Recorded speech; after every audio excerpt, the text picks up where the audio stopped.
Hey lady, welcome to the Postpartum on Purpose podcast.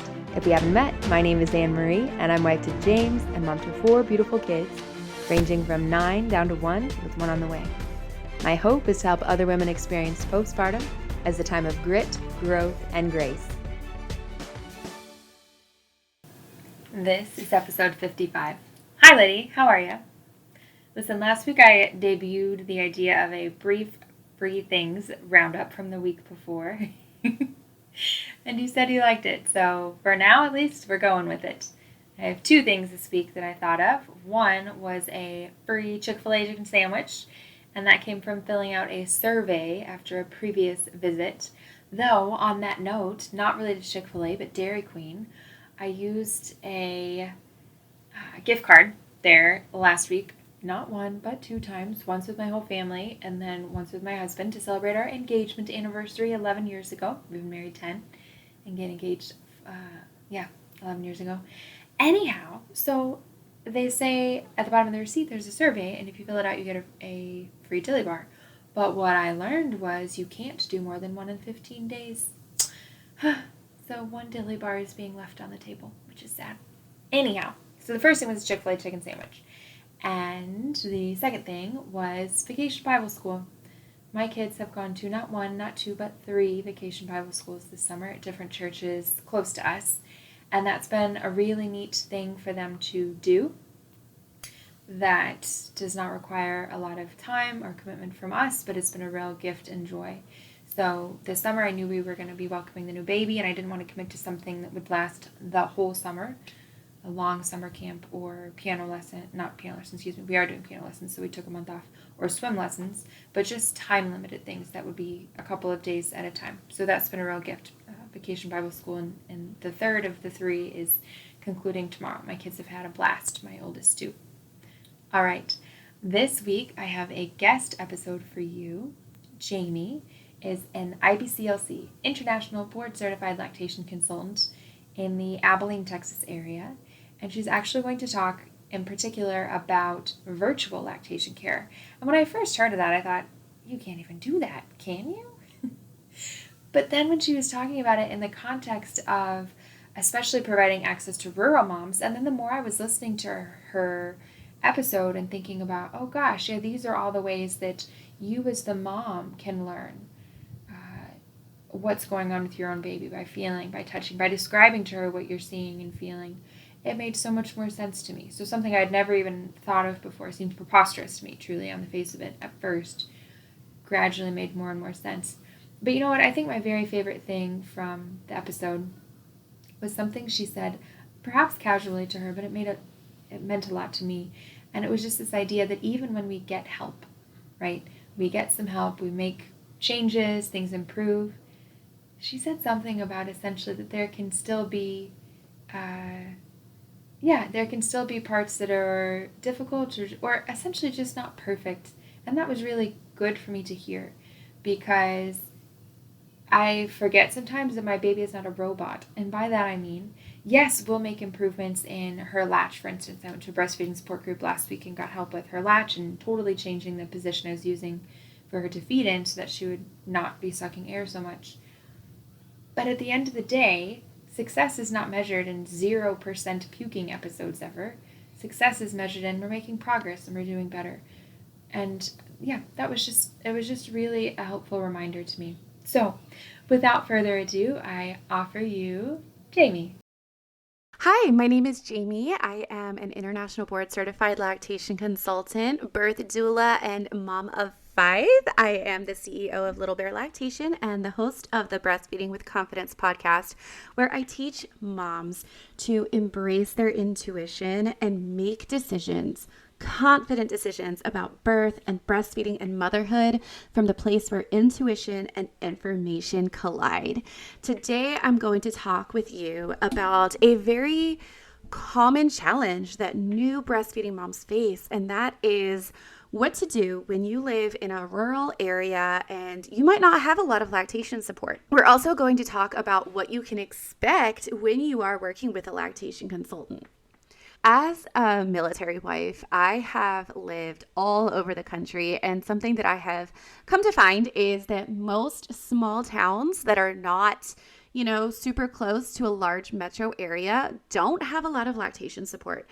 Maybe they have one IBCLC if you're lucky, and they're connected with the hospital, which is a great resource, but that's not always the best resource for everybody. A lot of moms I work with have found themselves working with the hospital lactation consultant and not getting the results they wanted. And so they want a second opinion. And when they live in these small towns, like I did with my first baby, and there is no second opinion available, it's really difficult to navigate breastfeeding challenges. It's really difficult to figure out, how do I advocate for myself when I don't even have the resources here? I need somebody to guide me, and that person does not exist here close to me. I have a brand new baby. It is impossible to put them in the car and drive an hour or 2 hours to get the help that I need, especially if you need ongoing support. That is why I absolutely love virtual lactation support. And that is why virtual lactation support became so important to me as I moved around the country and saw these resources that didn't exist. And then I was filling that need, right? And then I would leave that town, and now that need is no longer being filled in the same way.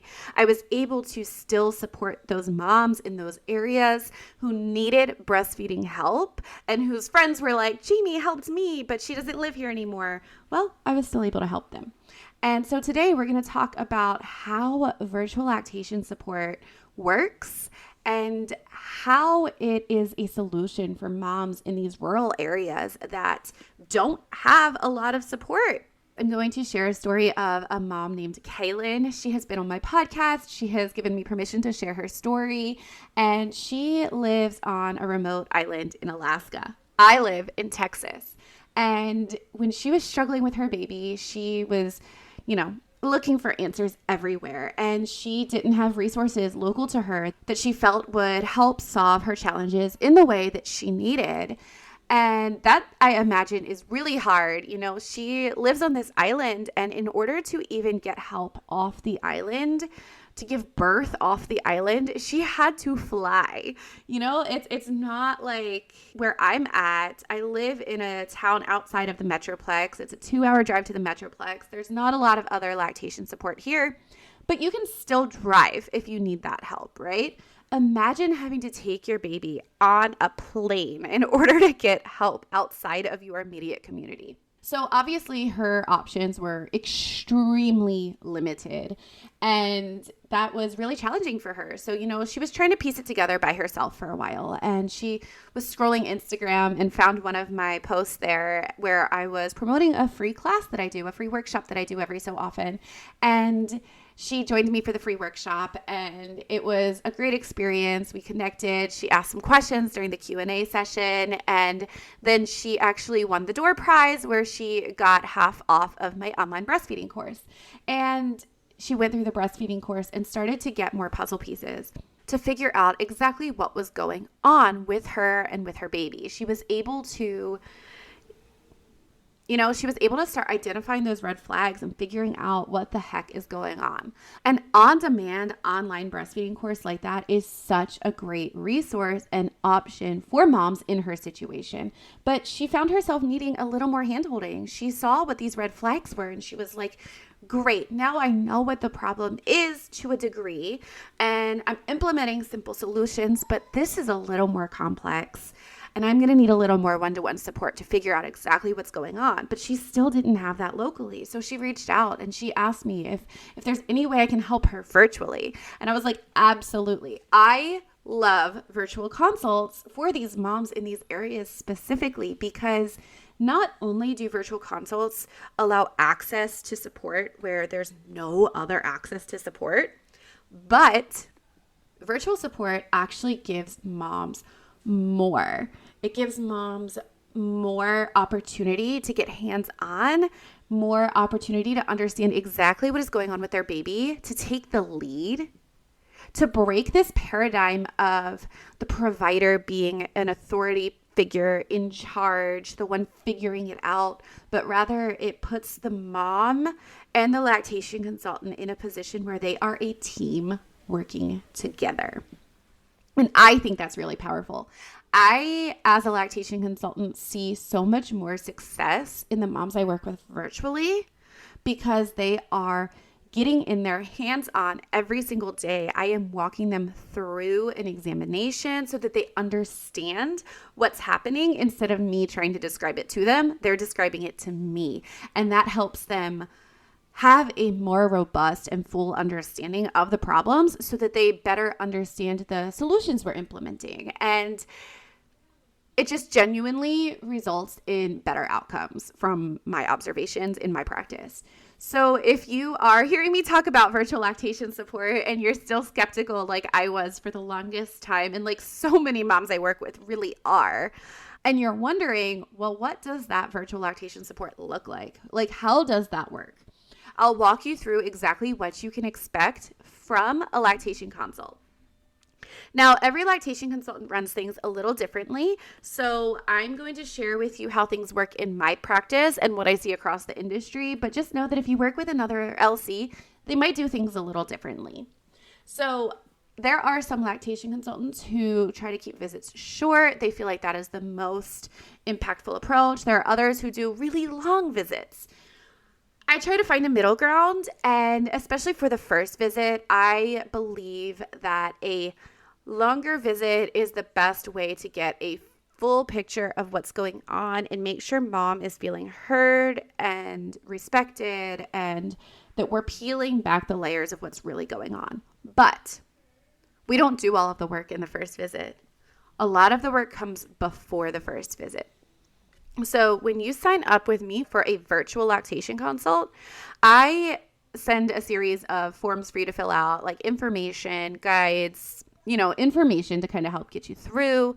And one of those forms that I want you to fill out has a guide with how to take images and videos of your baby's mouth. So I kind of walk you through a visual inspection of the baby's mouth, and then I ask you to provide videos of you bottle feeding your baby, latching your baby, fitting your pump, just from different angles. And I examine this information before our visit so that I can get a understanding of kind of what's going on from a visual perspective. And then during the consult, we talk. We start by just talking about your experience, talking about your birth experience, your goals, what you've been through with breastfeeding, some of the interventions that other people have suggested, and how you've been navigating that. And then I share with you what I observed through your videos, and then I ask questions. I ask a lot of questions, and a lot of times we'll do this while the baby is sleeping. And by the time we're done talking, the baby is usually waking up, ready to nurse, which is always perfect because then that's a great time for me to see things in action and take the information from the videos and what we've discussed and help you make adjustments to how you're latching your baby. So that's the first thing we do.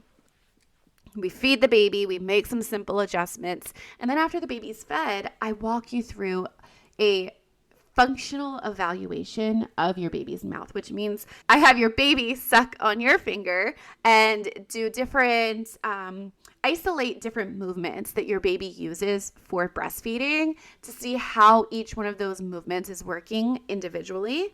And we work together to get a real good, clear understanding of what your baby can do well, what they're struggling with.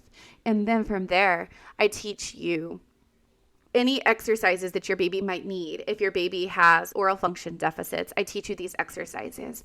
We discuss whether or not tongue tie could be a factor. We discuss whether or not some of your health conditions could be a factor. We really put all these puzzle pieces together and we create a plan.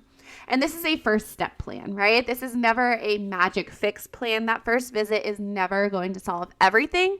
It's going to find one or two things that we can make better today. And then we're going to implement a very specific and systematic care plan to help things improve over time. And then we check in a week later. And this is something I do differently than a lot of lactation consultants is I don't actually do one consult. I do 3 and 6 week support packages because I believe that you deserve ongoing care. I don't think one visit is going to solve everything, and I think it's very misleading to make moms feel like one visit is going to solve everything and they should just decide if they need more help and then come back for another consult. We just package all of that follow-up care together. So after the first week, we are texting, we are messaging in a HIPAA compliant platform where we work through the challenges you're facing. We track your baby's weight gain. We do these things virtually through messaging, and then we hop on calls when you need to. When things change, we jump back in. We do a reevaluation about a week or a week and a half later to see what's next. And it really makes a big, big difference because it gives you agency. It lets you take the lead, but you have support along the way at every step. I would say most moms who are dealing with even common challenges, like simple challenges, most moms need at least 2 consults with that kind of ongoing support in between. Some moms with really complex babies who have kind of been through a lot and their baby's maybe a little bit older, they usually need more support because we have to unlearn a lot of things and then relearn a lot of things. So sometimes that looks more like 4 consults, very occasionally 5 or 6 in really complicated situations. But overall, it is really important that you get a care plan tailored to you, your baby, your goals, and your needs. And that's going to look so different for everybody. So this mom that I was working with in Alaska, Kaylin, she was able to get her baby back to breast from exclusive pumping to exclusive breastfeeding at 10 weeks. Guys, it took her that long to ask for help, implement the care plan, and then just be patient and kind of make those changes and let those changes work. But she got there. And I truly believe that having that accessibility to virtual lactation care is what made the big difference for her. For the longest time, she felt like she didn't have access to care and she had to figure it out alone. So her care was really delayed. But then when she realized there was another option, things started moving. She started putting the puzzle pieces together.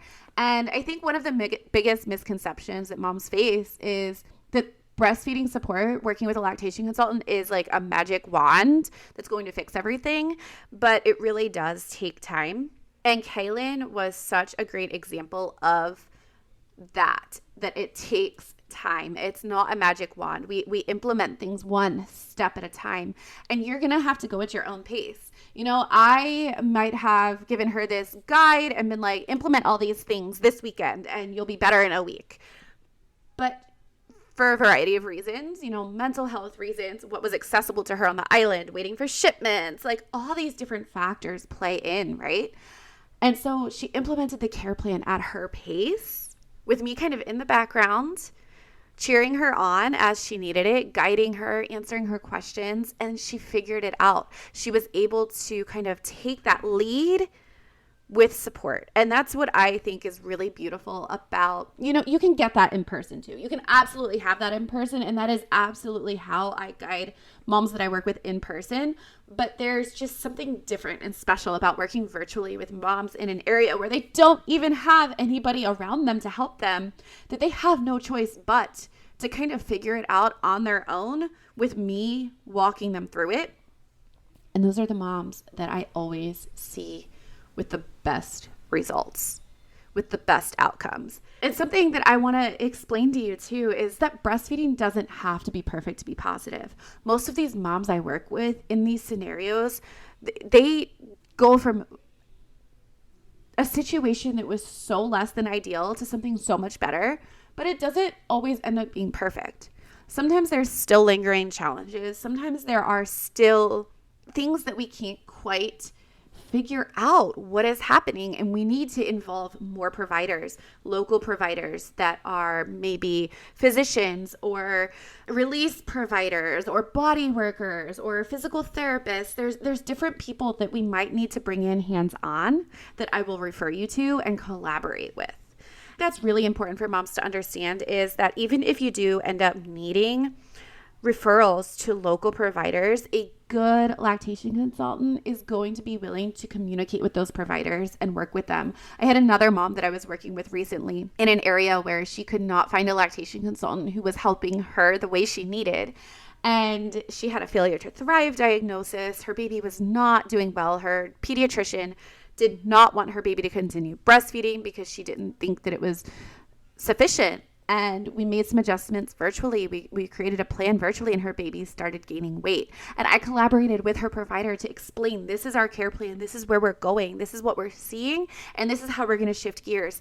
And that alone gave her provider more confidence in supporting her through continuing to breastfeed instead of pressuring her to quit breastfeeding like she had originally done. So if you are in an area where you do not have access to lactation support, I don't want you to think that all hope is lost. I want you to know that there are options out there. If you have questions about preparing to breastfeed or learning how to overcome breastfeeding challenges, you can find me on Instagram at Little Bear Lactation, or you can follow me on the Breastfeeding with Confidence podcast, where we share expert insight and real mom stories to help you make confident decisions through motherhood.